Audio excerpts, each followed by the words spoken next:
I'm sorry if he bothered you. No bother, Dr. Bernard. I'm not going back. I hate that teacher and I hate calculus. Everyone needs an understanding of basic calculus, whether they like it or not. Why?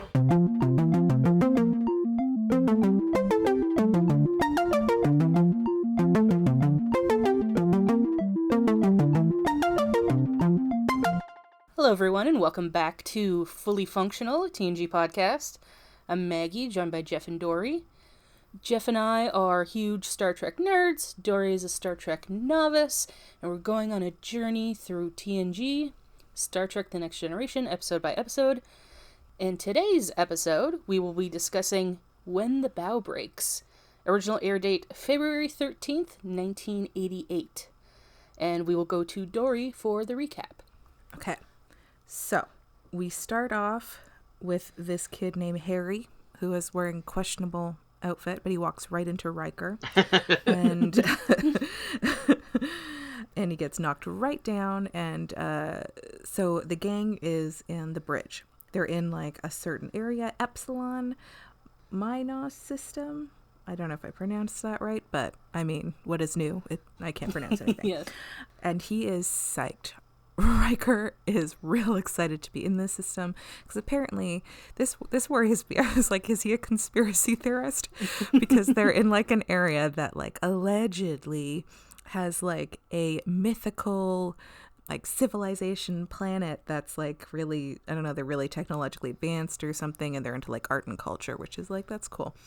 And so of course naturally they're being pulled there, and they can't see anything, but Troy senses thousands of minds, and they're able to sort of figure out that there's like a deflector shield thing up on the planet. They are revealed that it's real, and we meet Rochella and Radu. Oh, you remembered their names. Wow. I did. I wrote them down. You would have to, because they are very weird names. They are, yeah, those are interesting names. So right off the bat, I was like, red flag city, because they are showing this is like a civilization that's been like secret. I mean, though people technically like kind of know about it, but they don't know if it's real.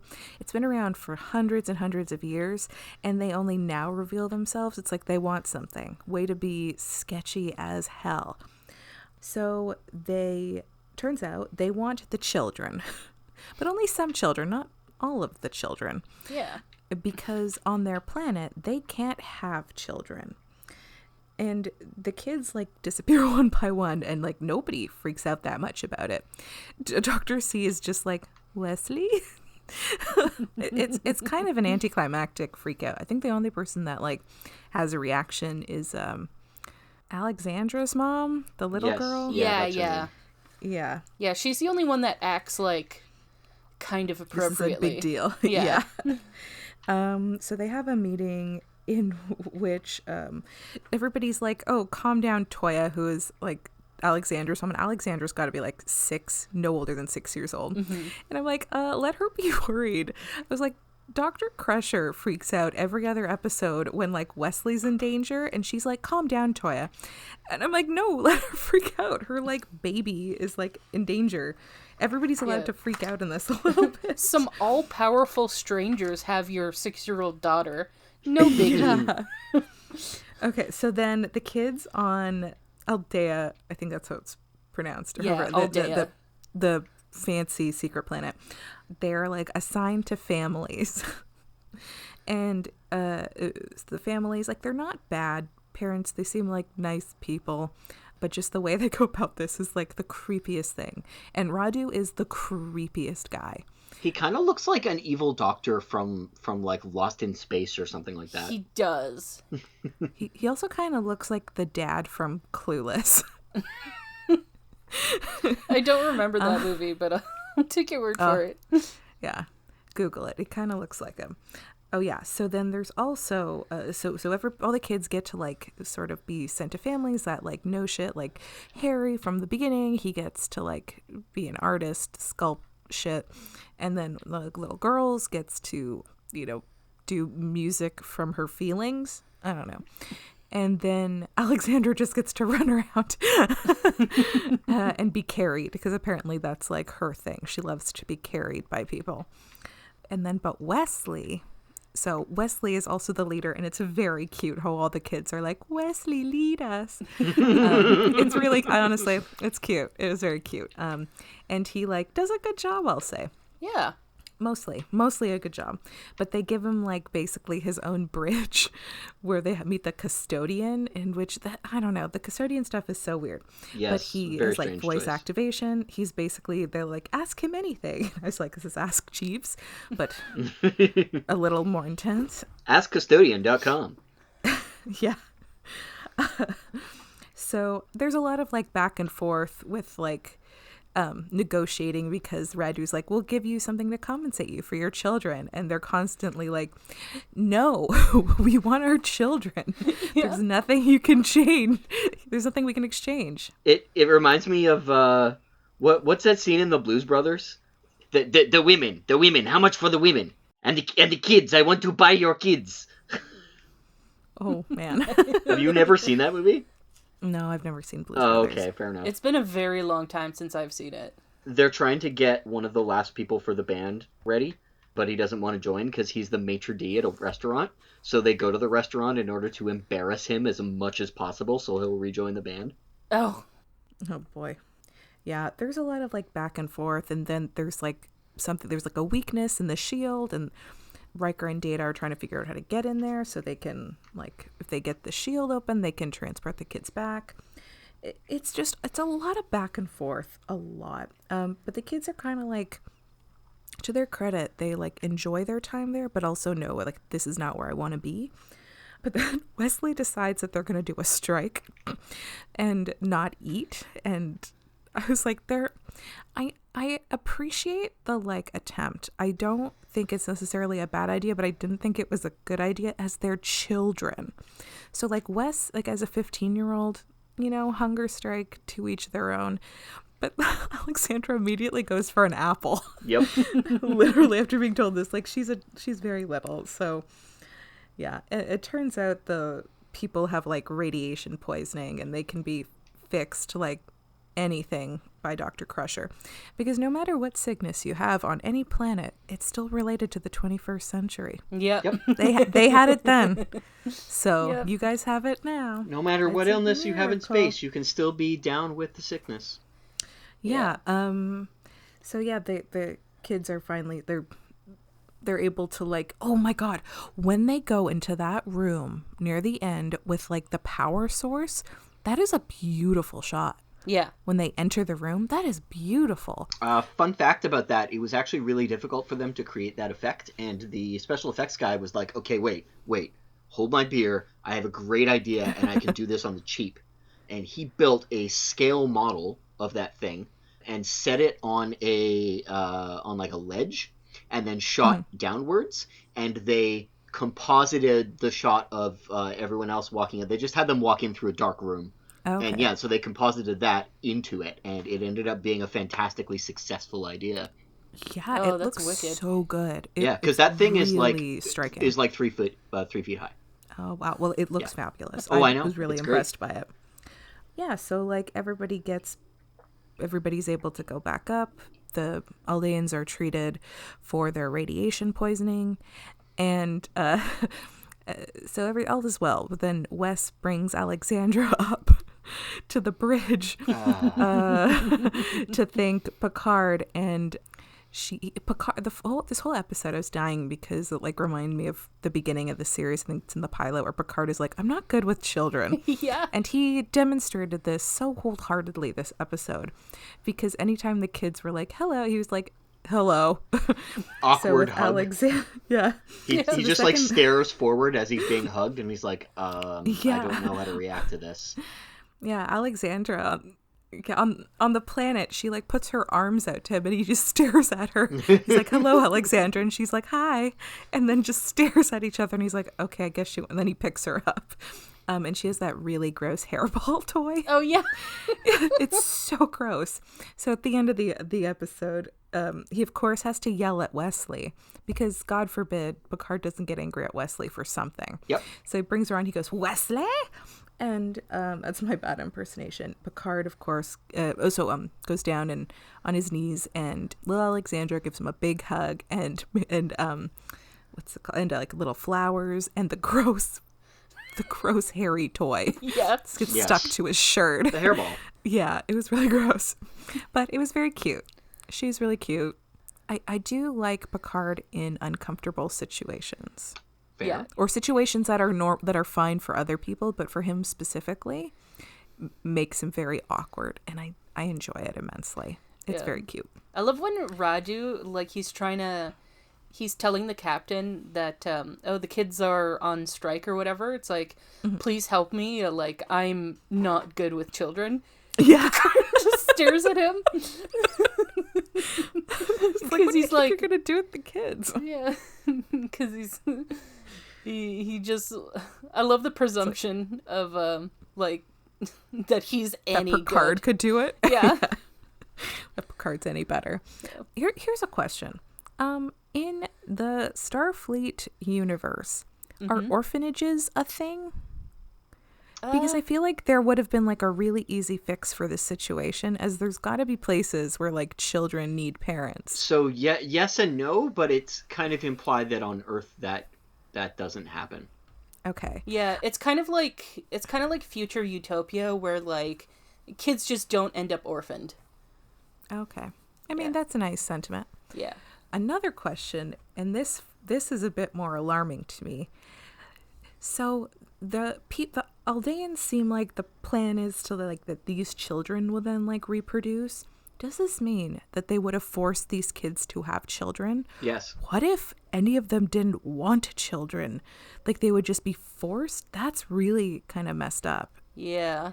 I mean, maybe they'll take their eggs and all that and like not make them do it themselves. That's still kind of fucked up though. Yes, it is. Yeah, it takes the consent completely away. Like these kids don't have like options or knowledge. It's just these kids are not brought down for better life. They're there for as baby making machines, which is like also really gross because like Wesley's so much older than these other kids. Yeah, I was about to say so, Wesley is the like, only one who's over the age of 10. Yeah. So what happens? I don't want to know. Actually, I don't want to know. But yeah, it just it was I think on the surface, it's like, okay, yeah, they like want more generations. But if like thinking about it more, the more I thought about it, I was like, this is actually very creepy and very problematic that these children are baby making machines. Mm-hmm. Yeah, it's a very unfortunate implication. Yeah. It's kind of gross. And like, yeah, I love that like they didn't think of any other possibility other than just taking someone Kidnapping? else's kid. Yeah. Why not open yourselves up to like refugees or open yourselves up to immigration, but like in very limited quantities? But nope, couldn't do that. Yeah. I think like, okay, so this doesn't make it better, but I think it's like they specifically want their way of life to keep going. Yeah. And I think they want children specifically because you can raise them in a certain manner. Yeah, whereas that makes sense. Adults and stuff, they're going to bring their own thing to the party. Yeah. And they probably don't really want that. That also makes me wonder, like, again, why did they take Wesley? Because he's 15. He already, like... Yeah, he's kind of past that point. Yeah, he's too old to really, like, be trained in whatever way they want him to be. He's too old to be a Jedi. Yeah. Mm-hmm. And really, like, they took him because they wanted him to be the one to ease the transition, when, like, you could have just not had Wesley and have, like, this sounds really bad, but it's like, if you're making this evil plan, like, just have these defenseless kids come on their own, and then they're not at an age where they could probably effectively organize a resistance like Wesley can. I mean, let's be perfectly fair here.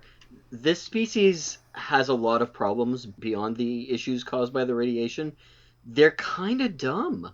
Yeah, they're very dumb. I think this episode's message is kind of twofold. It's like a commentary on over-reliance of technology and the obvious environmental message. What? Obvious? I didn't pick up on that at all. Yeah. Because, yeah, the thing that's fucking up their planet is that their ozone layer is destroyed, basically. And they're getting radiation sickness from their sun. And they make a point to say that this was a problem in early 21st century Earth. But that's not the issue with the ozone. No. Well, the ozone, like, holes in the ozone layer was, like, a big thing in, like, the late 80s. Oh, yeah, I know. But the issue was that it was going to cause climate change and actually damage the planet. We didn't have anything about it like, oh, it's going to kill us through radiation, because in the end, everybody's indoors. Like, there's no outdoor areas that we see anything about or even reference to. Yeah. Well, they reference that... Sorry, you mean about Aldea, right? Yes. Well, they mentioned that they used to have fish in their oceans, and they don't anymore. So that's another kind of environmental commentary. I do like that they didn't even bother to, like, look into why that might be an issue. Just like, yeah, we used to have fish, but now we don't. I don't know why, but whatever. Because their whole... The thing that makes it, like, I like that concept, but... The thing for me is that, like, so they kind of developed this technology so that they didn't have to work and they could, you know, dedicate themselves to, like, art and culture and stuff like that. But, like, a lot of people's passions is science and math. Yep. And, like, that, like, if we didn't have to work, we could do a lot of science and math and shit. Yeah. And if it, like, we didn't have to worry about funding and grants and all that shit. I mean, let's be perfectly fair. This was the late 1980s when there was this attitude that, like, oh, if not for, you know, the way that the world is and having to do all this stuff, we could all be artists, which was kind of a hippie ideal that had continued to permeate. Yeah. And it's like, because that's, like, kind of an ideal I like the idea of it. I like the idea that if we didn't have to worry about money or food or a place to live or our healthcare and, like, that kind of stuff, that we would have a lot more time to do creative things. Yes. But I still think, okay, the blanket excuse is that these people technically are not human. They're a different culture and a different species, so maybe they don't have the same kind of passions. They just are human in every other way. Yeah. Including lack of makeup. Yeah. I think, like, on Earth, like, a lot of people will... I mean, it's kind of true right now that there's a lot of people that, like, use technology that they completely don't understand how it works. They know how to use it, but they have no idea what the mechanics behind it are. Like, they have no idea how it works. Like me and my cell phone. Yeah. I mean, same, right? Like, I understand things to a certain degree, but, like, I would never know how to repair my phone, you know? Yeah, same. But yeah, but I think, like, I feel like there will always be someone who does. Because, like, some people, that's their passion. That's what they're interested in. And there's people who are interested in knowing those things and studying that stuff. And, I mean, given the rise of kind of, like, DIY hipster shit, like, even those skills that people say are dying out and stuff, like blacksmithing and, like, woodworking and all that stuff, like, there's still people keeping that shit alive. Exactly. Like, there's a lot of people who are interested in, like, the, like, old techniques of doing stuff, like, completely analog techniques of getting things done. While some of this stuff may not be known on a large scale, there will be people that know how to do it. Yes, definitely. So I just think it's not... I personally don't think it's realistic that no one knows how anything works. And has no interest in it. I don't know if this was a direct implication of the episode, but there is a moment when the kid is saying, so I don't have to learn calculus? And the artist guy is like, what's calculus? And you have to be like, okay.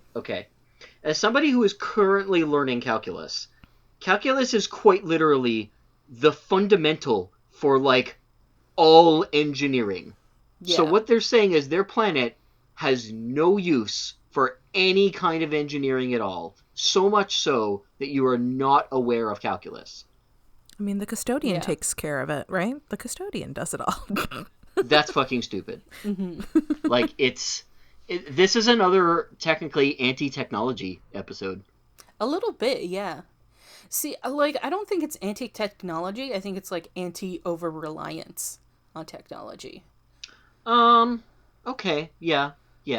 But, I mean, the implication with a lot of these things is that if we keep going with technology the way that we are, because keeping in mind, this was made back in the 1980s, when technology was going through these leaps and bounds that they had never expected. Yeah. Like, we went from the radio to literally seeing the Gulf War streamed live on television. Like, this is huge. Yeah, I think, like, don't people say, like, at least in North America, the Gulf War is basically, it's essentially the first televised war. Yeah. And what it ends up coming down to is that the attitude that we're going too far with technology was really strong in that era. It's not really at that point now. Now it's like we have things like Black Mirror, I guess, but it's more of like, what are the implications of the things that we've already invented rather than what's next. Yeah, well, it is kind of what's next. It's like, we have these things and it's like, well, let's take it, like, further. And, like, what's going to happen if we do this thing, you know? Yeah, okay. Maybe what's next wasn't the right terminology, but they were very afraid by how fast technology was moving forward. We're not so much afraid of how fast it's moving forward now. We tend to accept it a lot better now. Because we're used to it at this point. Oh, yeah, exactly, because it's been happening since the 80s. Or I guess since the 70s. Yeah, I would agree. That's like when it really started to go rapid fire. I mean, the whole 20th century, it just, like, completely boomed. Yeah. But, I mean, like, there's that idiom that's used pretty often, how, like, today you hold a computer in your hand that's more powerful than the entire system that NASA used to send people to the moon. And it's like, well, yeah, we actually do. Yeah, we used to say that in high school when we just had, like, Nokias. Very true, yes. And it was true back then. Yep. That's why we used to have the joke that we should land on the moon with our cell phone. I like it. A Nokia spaceship. Yeah. Well, we know it wouldn't break. Yeah. You know what's kind of ironic about this? This episode was made in order to push the Enterprise crew members' families, which had not really been touched on very much. Like, they made a point of it in the first episode, but since then they've been in danger multiple times and we barely ever see family. So they wanted to focus on that. And yet they still went with the, technology's scary angle with it, because they don't have a lot of ideas this season yet. Yeah. I thought this was generally a solid episode, though. I thought so, too. It's just not original. I still like watching this episode, because I actually quite liked Wesley in this episode. Yeah, Wesley's character is very well defined in this episode, and he gets a chance to act outside of his role as the genius kid. And instead just gets to be a person for a change, which was great. Yeah, because I think, like, any teenager could have pulled that off. Yeah. Right? Like, people's personalities are differences, but he didn't need to be boy genius to pull this off. No, absolutely not. And he ended up handling it like a leader, which is what he wants to go into Starfleet for. So I quite respect what they did with him in this episode. I really liked his standoffishness with Rondu. Was that his name? Radu. I think Radu. So. Yeah. Radu. Yeah. I liked his standoffishness with him, and, like, being very firm with everybody. Little fun fact about Wesley being in this episode. He and many of the other kids probably felt pretty comfortable. I don't know if you noticed, but the child acting in this was much less terrible than we've seen in the past. Yeah, I meant to mention that. I thought the kids were great. Yeah, I thought the kids were fine. Yeah, I thought the kids had were good on the acting front. Most of the kids were pretty comfortable because they were around people that they knew. There is a lot of nepotism in the casting of this episode. Oh, I bet. Will Wheaton's siblings are both some of the kids that are there. Michael Westmore, who's their main makeup artist, his daughter is in that. It's all cast by nepotism, but it ended up working. Because, yeah, getting a bunch of kids comfortable is hard. Yeah, getting kids comfortable is hard, but usually the nepotism thing does not work out very well. Yes. Yeah. Yes, agreed. But also, like, I know you probably weren't making this point, but I don't see anything wrong with that. I mean, if I was on a show and, like, there was an opportunity to, like, get my kid in an episode, I'd do it. Yeah, so would I. And I don't think that's, like, taking away anything from anybody. No, I don't think so either. I just found it very funny and wanted to make the nepotism joke. Yeah, I like was actually questioning whether that little girl was like maybe his sister or cousin or something. I'm not sure who the little girl is off the top of my head, but I can tell you that the non-speaking kids were siblings. Yeah, just because he seemed like really comfortable with her and to like seemed to like very genuinely like taking care of her. Yeah.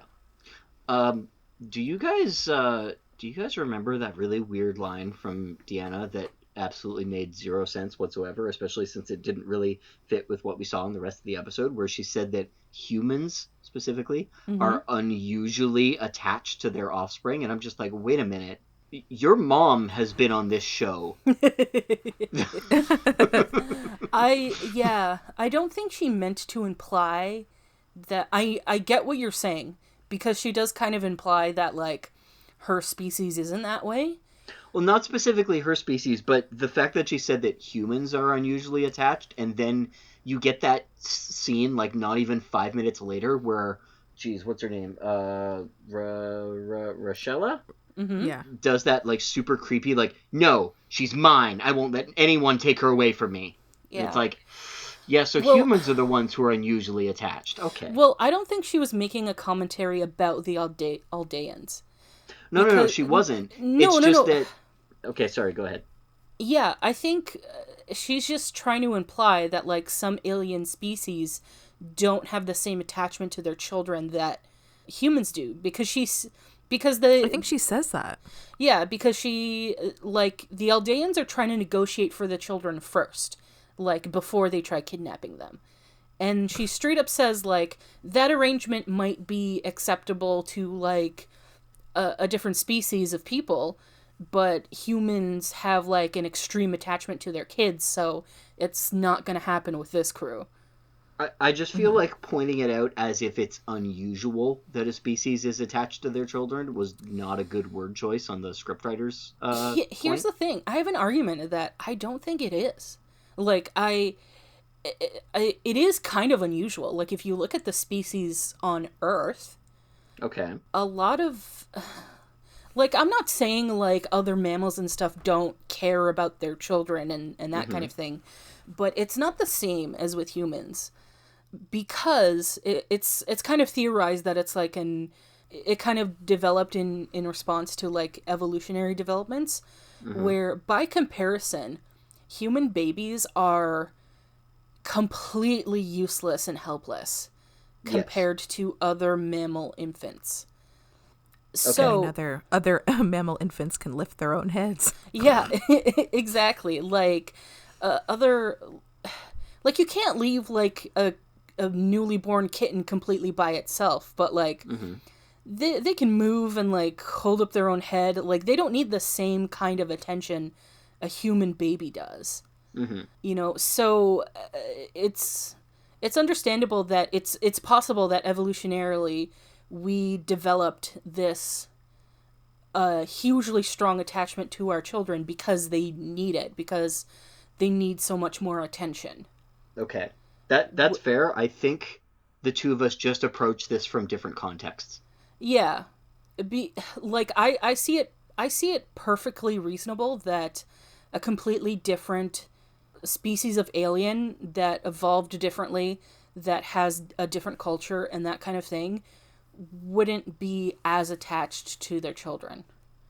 I was thinking about it in the context of other species that we've seen in Star Trek specifically, in which we basically see the same family structure that humans have in other species in Star Trek. So I admit my viewpoint was actually kind of narrow-minded on this, especially considering this is season 1 and a lot of that other Star Trek has not been established yet. So yeah, I will give you that.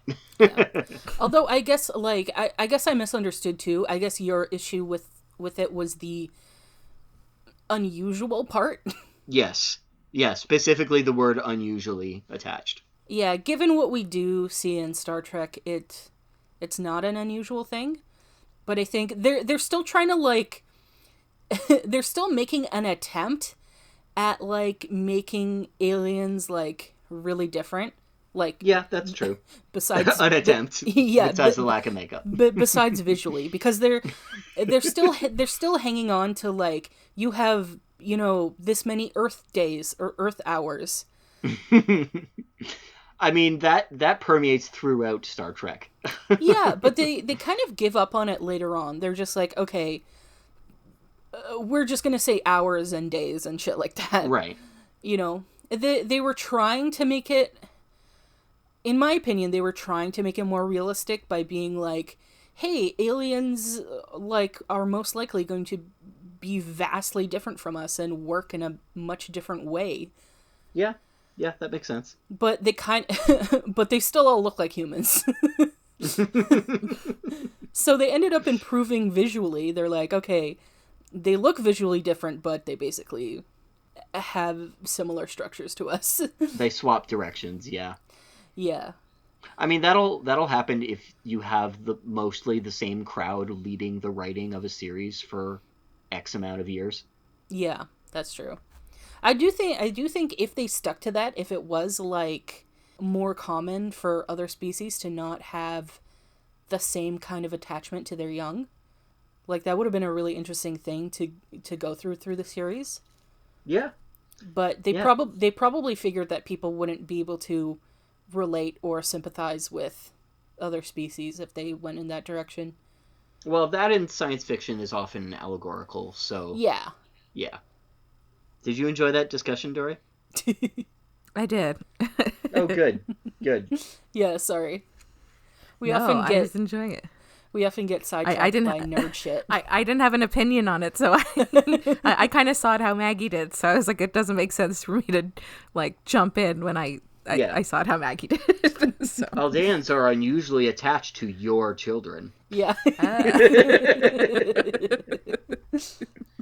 Do you remember when they first kidnap the kids and Picard gets, like, super pissed off about it and he accuses them of committing an act of, quote, utter barbarity? And it's like, it's kidnapping. That's not utter barbarity. Yeah. It's like, listen, it's not cool. It's definitely very bad. Yes. But I wouldn't go as far as that. Although, I think that is not an unreasonable response to your children being stoned. No. He had every reason to be upset. Just utter barbarity? There's other words to use for it when you're supposedly, you know, high and mighty. So this Dory, I think, had, like... I think this had some of the things that the previous episode, like, some of the things that we were talking about on the previous episode. Which War crimes? No, I mean, Kidnapping like, isn't a war crime. It's like, we have characters that we only met this episode, but the crew is, like, very intertwined in the story and, like, the consequences. Like, there's actually, like... Yeah, there's personal stakes, because we've got Wesley in there, and we also, I think it definitely helped that we got to see all the parents. Yes. Oh, yeah, definitely. And, yeah, because even, like, for example, Harry at the beginning, when his dad's like, you got to go to calculus, you need to do calculus. What 10-year-old is doing calculus? Although... I don't know calculus. Yeah. I never learned calculus in any capacity in school. I was actually going to talk about that and how I actually appreciated that. Because, like, that actually does happen, like, as the generations go on, like, more advanced concepts are taught earlier and earlier. Yes. Like Yes, some of that the is stuff, true. some of the stuff we learned like at a younger age was not taught until a much later age in like our parents' and grandparents' generation. And then I know kids now, I mean, a few years ago when I used to work at like camps, day camps and stuff, I know they stopped teaching cursive in schools. I don't know Yeah. if they're doing it back now, but for a good portion of time. And when I was a kid, I was told like, that's the only way you're going to write as an adult. And I was like, oh shit. Yeah. I mean, I can write a pretty decent cursive. I think my cursive might be more legible than my regular printing, but yeah, it's it's wild. People are teaching what when. Yeah. I'm one of the people, like, I'm one of the few people that actually hung on to cursive. Cursive is my main form of writing, like, when I physically write things down. Not me. Oh, nice. Yeah. It's not my go-to, but I still do it. Yeah. I kind of think it's a shame because I really like cursive writing, but it isn't necessary to learn. Yeah, I wish people when we were younger would stop telling us that. Everybody was like, you'll need to know. I remember in high school, they were like, you need to know the quadratic equation. And I was like, now I'm like, bitch, why? Yeah. In what situation do I need the quadratic equation in my current life situation? Okay, so as a kid, like, math was my subject. I loved math. But when they started doing quadratic equations, that's where it fell off for me. I just never could get a handle on it. No. Yeah. Yeah. When I went to summer school, I was lucky because that was the one course I had to go to summer school for was grade 11 math, I think it was. It was 10 or 11. Yeah, that's 11. Yeah, so For us, anyway. luckily in my summer school class, they did mostly trigonometry and geometry, which I was actually really good at. I had to do a bunch of those before I started doing the calculus courses, and I forgot how much, like, fun it can kind of be. Mm-hmm. I feel like if I was taught some of this math stuff now, I probably would get it. But when I was in high school, I almost failed grade 10 math. Math was not my subject in the slightest. I mean, to be fair, I don't know what my subject was in high school. It was maybe art, visual arts and media arts. But yeah, I do think it's wild, though, in the 80s, the idea that like a 10-year-old would be taught calculus, though. Yeah. But I do like at the end, his dad is like, oh, you can be an artist, Harry, but you still have to learn calculus. I was like, oh. Yeah. That was such an awkwardly delivered scene. It was. For both of Yeah, them. it was. But I do like the sentiment. I think that's nice. I think it is true because in the debate about like education, and education's like a little bit of like a pet issue for me, I do agree that they teach you a lot of stuff you don't need to know, and that they should be teaching you more practical things, like especially financial literacy, like Taxes. yeah, Oh my taxes, God. like especially that kind of stuff. But I disagree slightly with people who maybe this isn't their intent to sound like this, but they're like, there's no reason for us to learn this stuff at all. I think like school's there to introduce you to new concepts and abstract concepts. Like, I think it's worth knowing things that maybe you aren't going to use in your day-to-day life, but like I think it's good to have a foundation of that kind of stuff.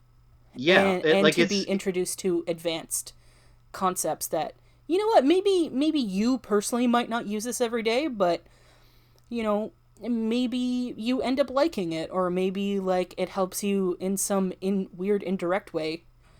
But I don't think it's bad to spread that knowledge around. But I do think the other... Sorry, just one last thing. Yep, I go do ahead. think that what they teach should be reprioritized. Yeah. Yes. I mean, my point wasn't like, oh, we shouldn't take it. It was more of like, when I was in high school, the stuff that we were taught, we were constantly told you would need this when you're older. So like, I wasn't opposed to learning stuff, but it was just, they have it drilled in your head, like you need to learn this, you need to learn this, and then you're under the pressure, oh my God, am I gonna have to use, like, that you're going to have to use this stuff.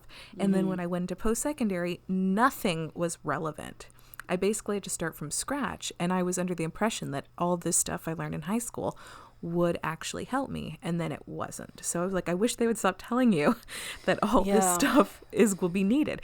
I feel like it's the kind of thing of like, you know, if you're being told to do something you don't want to do, then like it's an even less incentive to do it. I think if I was told, like, if I wasn't told, oh, you will have to deal with this in the future, I'd been like, okay, fucking teach me. But or also like in my high school though, specifically, arts was not like celebrated. It was not an interest. It was very much like really at the back. My high school was very much like athletics and science and math. So I did great. No, I didn't. Yeah, but and they don't really set you up for success, because the method of education between high school and post-secondary, like college, university, etc., is much different. Yeah. And like succeeding in high school does not equal succeeding in post-secondary.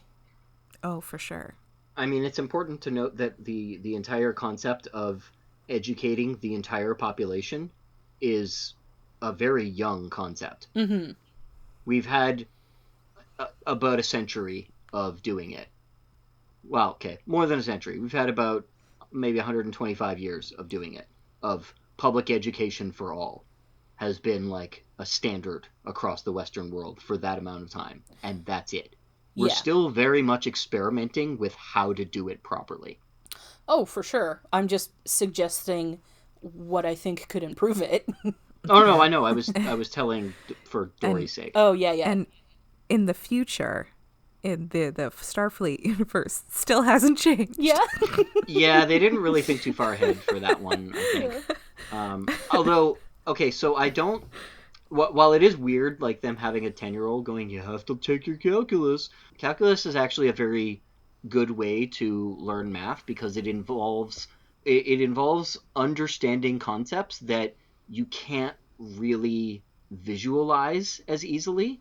And I think it's important to teach people that math is so far beyond just looking at an equation and plugging numbers into it. Because that's all you really learn until you get into functions. Yeah. Because I know there's a lot of people that have...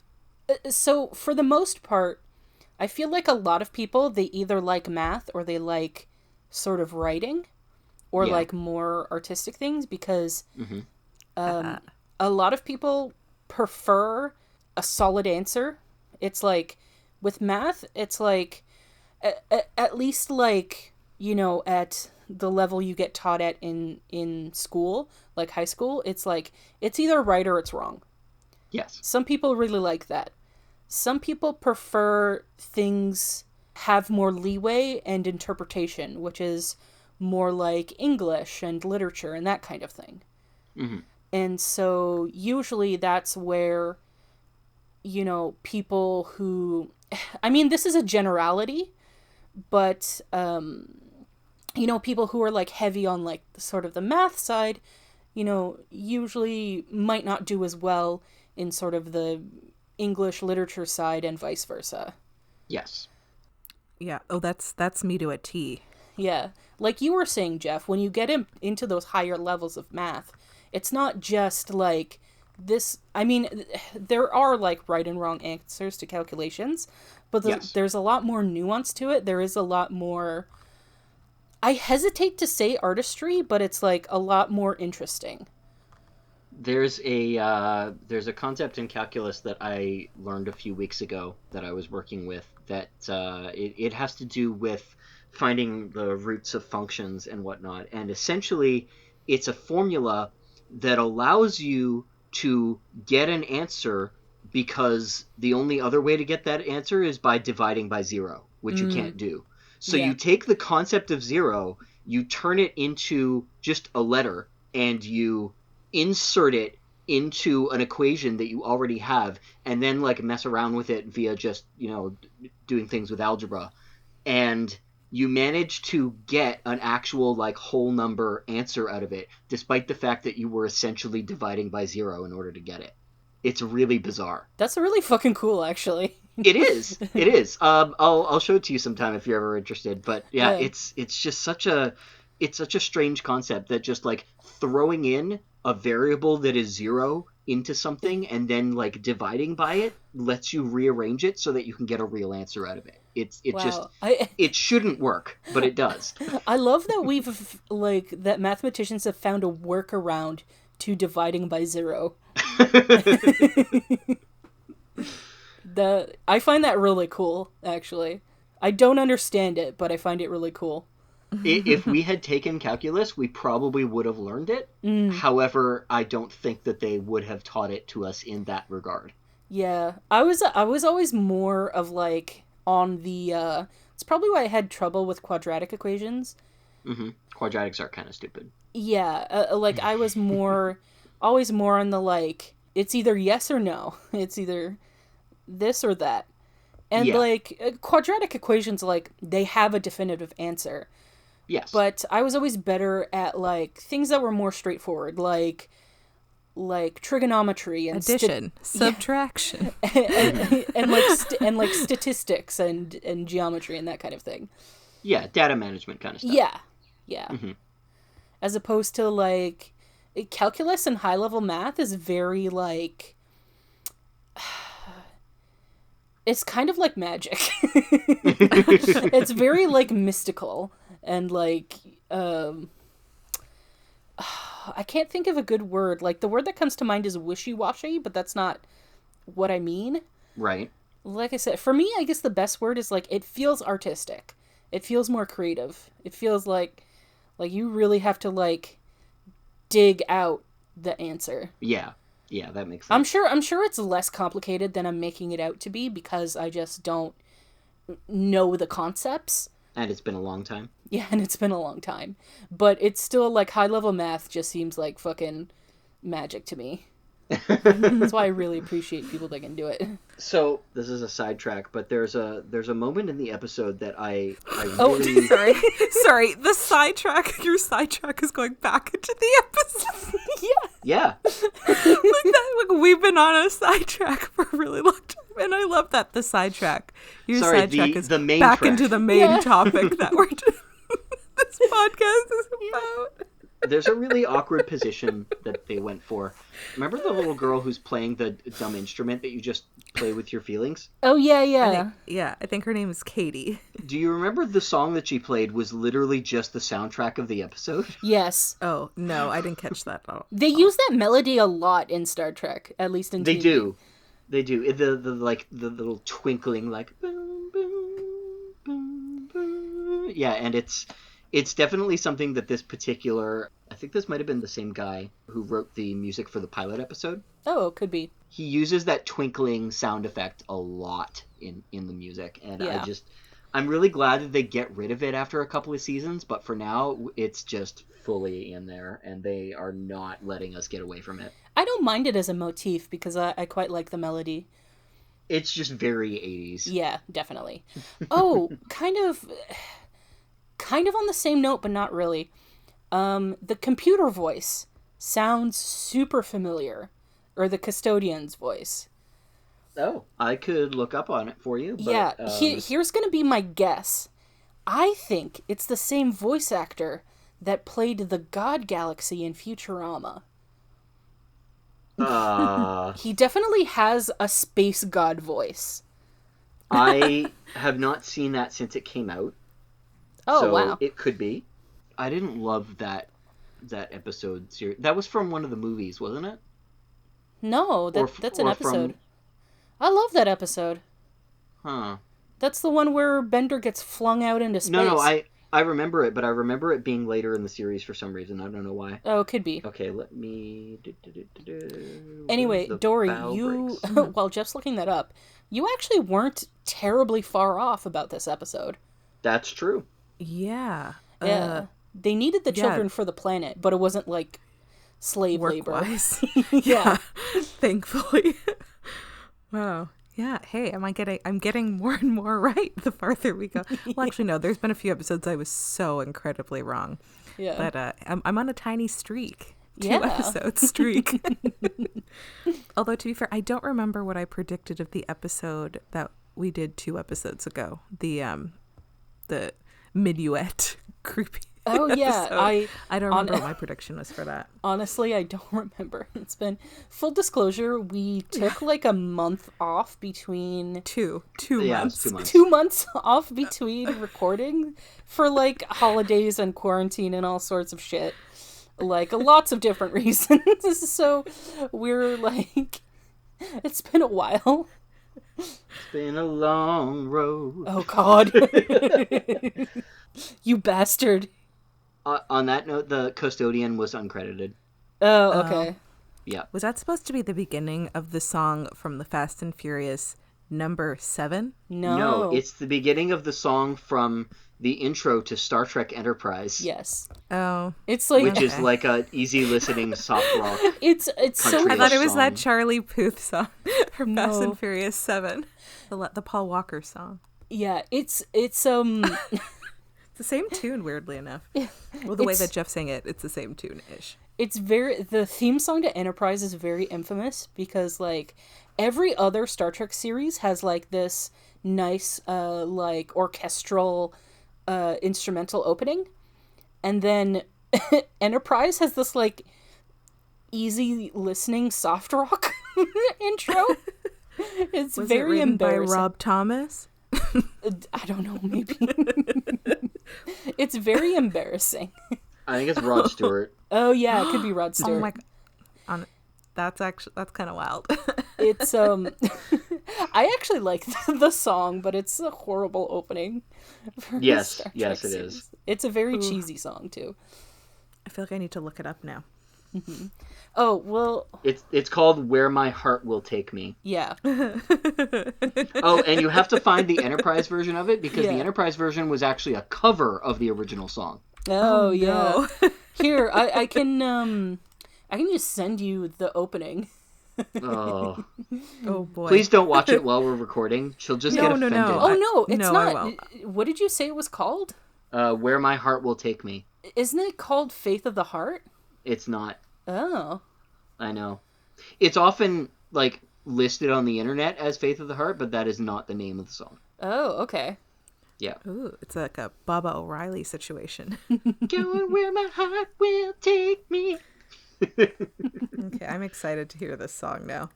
Oh, Okay, so the episode. yes. Welcome to our Yeah, welcome to our Star Trek sidetracked. podcast. I do have a couple of like other things to just sort of like note from the episode. Number 1, did you guys notice there's like no doors in Aldea? Oh yeah. That's because every door is a teleporter. Oh my god, really? You didn't notice them teleporting every Well, no, time they I- went into a doorway? Yeah, but then like, is there no such thing as privacy? Nope. I guess not. Yeah, not the way they live. Wesley literally teleported into somebody else's home, woke them up, or woke Oh, the kid yeah, up, and then took the Katie. kid with him. There is no privacy at all. You can just go Yeah. anywhere you want. Yeah. As long as you have level 3 clearance. I find I find the concept of Aldean society really intriguing, where they don't necessarily live in families, they live in Units? yeah, they live in units. They live in these like these communities of similar talents. Like artists will live and like will live together, and they'll raise each other and grow up, and so will musicians. And then I'm assuming like other that's only the really 2 they mention. But Yeah. I wanted Wesley to grow up under the supervision of the custodian computer. yeah, I assume like dancers will live together and that kind of thing. I find that really intriguing. Although Yeah. I disagree with it in the thing that's like I don't think it's good to get into like essentially just live in a bubble, right? Yeah, they're also Like- sort of being pigeonholed. Like that their whole life Yeah. is this one thing that they know how to do. In which like that's gotta get bored. Like I have a lot of hobbies that I enjoy doing, but up to a certain point, I'm like, I'm gonna like burn everything to the ground if I have to keep doing this. Yeah, it's like if you... There's only so much time I can cross stitch for. Yeah. And the thing is like, it's better for your craft if you expand your horizons too. If you if you listen to music or, learn how to dance or learn how to paint and that kind of stuff, because you can inform your like main hobby or vocation or whatever by those other ones too. Yeah. Basically, do more than just paint. Do other shit too. Yeah. Expand the horizons. Yeah, I'm just thinking I have a couple other notes. So shit. I'm sorry. Sorry, before we get into that. Scared me. I'm really sorry. But I just remembered, like, I just glanced over my notes and I forgot something major I wanted to bring up. What's that? Did you notice the children they took were only the white children? Yes. Did you notice that their planet was only white people Yes. too? And they were the whitest of people as well. They're in a classroom when they show a bunch of the students disappearing, and there's black kids in the classroom, and they very distinctly do not take them. Oh no. That's uncomfortable. Yeah, it's a very unfortunate. And I think they called the kids that got taken like special or like something like that, and I'm like, no, that's bad. That's bad. Yeah, that's very... I just wanted to point that out. Because, like, I noticed that immediately, and I'm like, oh god, this is saying... I doubt that was their intention, but it's a very unfortunate implication. Yeah. Oh god. Oh, that just... Also, just... At the beginning of the episode, Troy was like, thousands of minds. But we met like 6 people. Yeah. And they took 7 kids. And they're going to repopulate the whole fucking planet with 7 children. Yeah. And there's like thousands of old, like middle-aged people. That's kind of fucked up on on a like numbers level. Yeah. Maybe they're just the start. Their plan is just bad.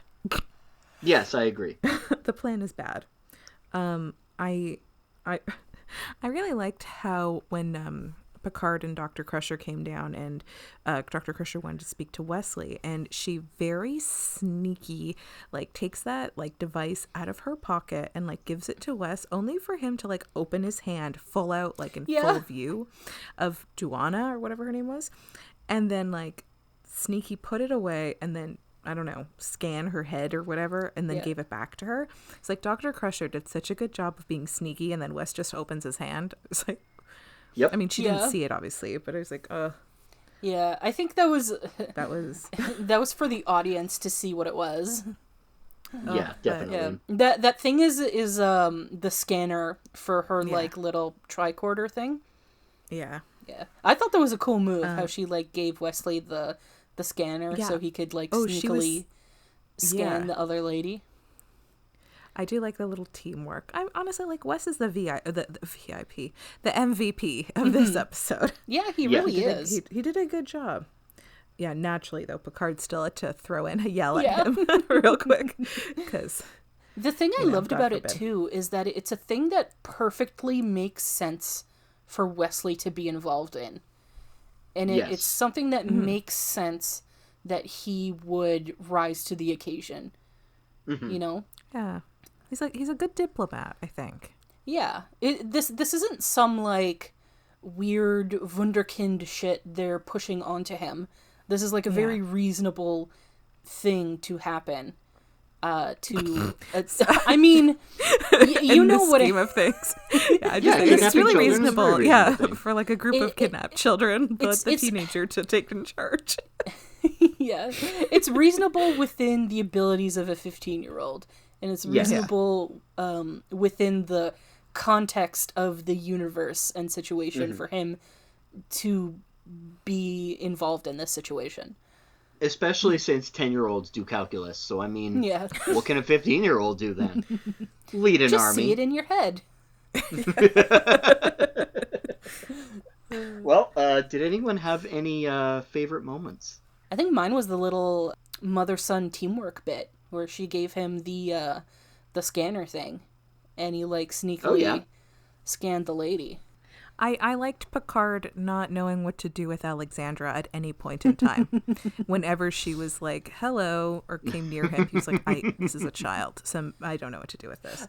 Oh, yeah, actually that reminds me, my favorite moment is the ending of this episode. Where after she gives him the flower, he stands up, and he's just staring intently at the flower. Yeah. Yeah, I like that a lot. There's one line, though, that I kind of laughed out loud when I heard it. So it's when Duana, like, introduces Wesley to the custodian, and he's asking all these... She's like, ask the questions. And then he just turns to her and asks her questions. And I thought, like, when she was saying, like, ask questions, that she he to ask the custodian questions, but he's like, what does it do? Where is it from? Whatever. And then Duana answers, this truly doesn't make any sense. What's the custodian? It frees us from all burden. It takes care of all our needs. It regulates our lives. What the fuck does that mean? Yeah, it means everything in their life is run by the computer. It means it's God. Florence in the machine. Basically. God in the machine? No, God is the machine. Wesley in the machine. Yeah, I thought that line was kind of wild. But I really liked when Radu, I already forgot if that's his name. Yeah, he asked what it was like to Picard. I don't know how to deal with these kids. Can you do something about them? But they're misbehaving. Can you fix it? Yeah, Picard's like, the fuck? What did it for me was when Picard had just finished his little convo across the view screen, and Data was like, "But don't we have to get the kids out? Like, why are you going to negotiate with them?" And Picard says, "Oh well, stalling for time," and he said it in a way that was like catty. I just can't remember exactly what it was. And Data's like, "I see, sir." Oh no, he didn't. He didn't say that about that. I see, sir. Because he when the guy's like, what was it about because exactly? Picard is talking to Radu, and he's like, me and Dr. Crusher will beam down in a sec. And he's like, oh, why you bring Dr. Crusher? And he's like, because of so-and-so regulation, 2 officers have to be down there. And Data's like, I'm not aware of such a regulation. Yes. He's like, neither am I. And he's like, I see, sir. Oh, I see, sir. Yes, that was the moment. Sorry, there was so much dialogue in this episode, and I don't remember every little bit of it. Mm-hmm. Just like the last one, very dialogue heavy episode, but it seemed to work in their favor better here. I personally enjoy dialogue heavy episodes and movies as long as the dialogue and the story is good. Oh, agreed. Agreed. Mm-hmm. Then it's interesting. If they're not, then it's fucking boring as shit. All right, on that note, let's get into predictions for the next episode. Our next episode is called Home Soil. Mm-hmm. And God. Your tidbit is the Enterprise finds some very special dirt. Okay. Found some very special dirt. So maybe they go to a planet in which they accidentally discover the soil is, maybe it's like special that like accelerates growing or something, or the soil is used for like there's different effects on it for different things that you're growing. So like in regular soil it would grow one kind of way, but on this soil another kind of way. In terms of like a plot line though, they find it and they grow stuff.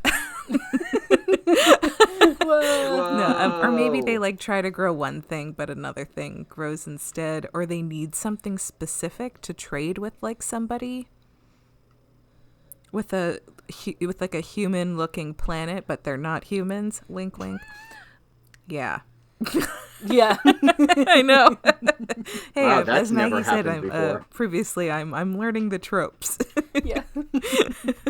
So, come watch along with us and see if Dory's right on the next episode of Fully Functional, a TNG podcast.